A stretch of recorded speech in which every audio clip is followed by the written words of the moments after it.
నా blood correct అయితే నా కూతురు కరెక్టే కదా. ఆ విషయాన్ని అమ్మాయే చూసుకుంటుంది. దీని ఇక్కడితో వదిలేని.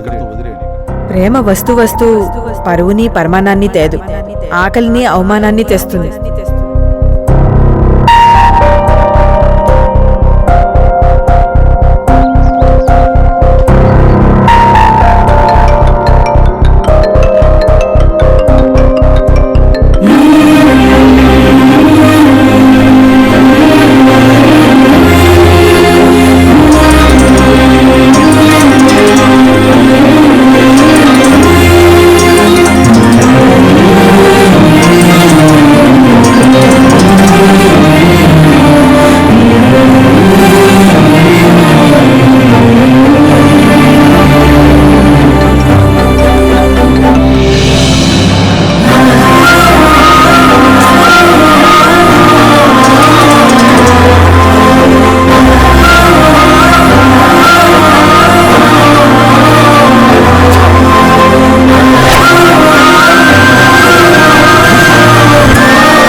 ఫోన్ కూడా రింగ్ అయ్యి ఆఫ్ అయిందా?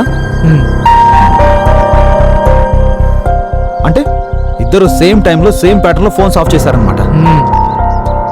వీళ్ళు క్లోజ్ అయ్యి మన గ్లూకోజ్ పిండేస్తున్నారా? అంతేగా.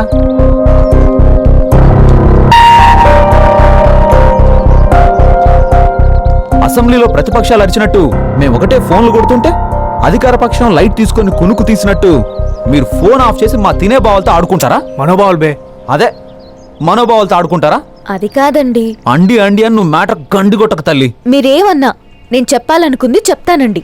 చెప్పండి. మీకెవరూ లేరు కాబట్టి సమాధానం చెప్పే అవసరం లేదు. కానీ మేము మా ఇంట్లో వాళ్ళ ప్రశ్నలకి ఆన్సర్ ఇవ్వాలి కదండి. ఇవ్వండి. ఇవ్వడానికి మా దగ్గర ఏమున్నాయి? వాట్సాప్ ఫోటోలు, వ్యాలంటైన్స్ డే గిఫ్ట్లు తప్ప. అబ్బాయి ఎవరు, ఏం చేస్తుంటాడు, ఎలాంటి వాడు అంటే చెప్పడానికి మా దగ్గర ఏమున్నాయి ఆన్సర్స్? మీరంటే నాకు ఇష్టం అండి, మర్చిపోవడం కష్టం అండి అని రిసెప్షనిస్ట్ లా మాట్లాడినప్పుడు ఐడియా రాలేదా? అప్పుడంటే ఏదో అది అడగడానికి ఫోన్ ఆఫ్ చేసి పెట్టాలా? డైరెక్ట్ అడగచ్చుగా. ఏదో టెన్షన్ లో అలా. పదరా పోదాం. అరే ఏంటది? సరే ఇప్పుడైనా మీరేం చేస్తున్నారో చెప్పండి. ప్రస్తుతానికి బైక్ స్టార్ట్ చేసి వెళ్ళిపోతున్నా. నేను కూడా ఈవినింగ్ బెంగళూరుకి వెళ్తున్నానండి ఫంక్షన్ కి. 1 వీక్ వరకు రాను. 1 వీక్ వరకు కాకపోతే 1 ఇయర్ తర్వాత రా, నాకేంటి? లక్కీ